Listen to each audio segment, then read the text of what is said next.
కేసీఆర్ గారి పాలనల హరీష్ అన్న గారి పర్యవేక్షణలో ఎంత జల్దిన ఆయిల్ ఫ్యామ్ ఫ్యాక్టరీ పురుడోసుకున్నదో అంకురార్పణ జరిగిందో అంతే స్పీడ్గా పనులు జరిగి కట్టిన ఇల్లు పెట్టిన పొయ్యికి కేసీఆర్ గారు విత్తనం నాటితే ఆ విత్తనం మొలకెత్తి కాయలు కాసే సమయానికి కాంగ్రెస్ వాళ్ళు వచ్చి రిబ్బన్ కటింగులు చేయడానికి మాత్రమే వస్తున్నారు.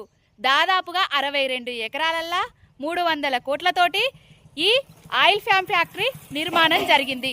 రైతుల కోసం రైతును రాజు చేయడానికి ఒక రైతు ముఖ్యమంత్రి అయితే రైతుల కండ్లల్లో పెట్టుకొని కన్నీళ్ళను దులిచి ఇగో గిట్లాంటి ఫ్యాక్టరీలు వస్తాయి, ఇగో గిట్లాంటి కొత్త కొత్త వినూత్న పోకడలతోటి రైతులు ముందుకు పోవడానికి ఈ పద్ధతులను అవలంబించి ఎక్కడికో పోకుండా మన రైతులు మనం పండించిన పంటలకు మన దిగుబడులను మన ఫ్యాక్టరీలలోనే ఇచ్చేందుకు మన లాభాలు మన కోసం గిట్ల తీసుకొచ్చిర్రు.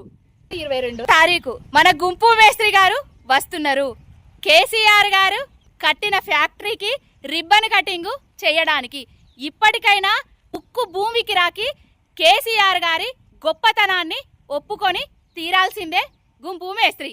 ఇది కేసీఆర్ గారు బీఆర్ఎస్ పార్టీ నిర్మించిన ఫ్యాక్టరీ. ఇగో ఇది ఆయిల్ ఫ్యామ్ ఫ్యాక్టరీ.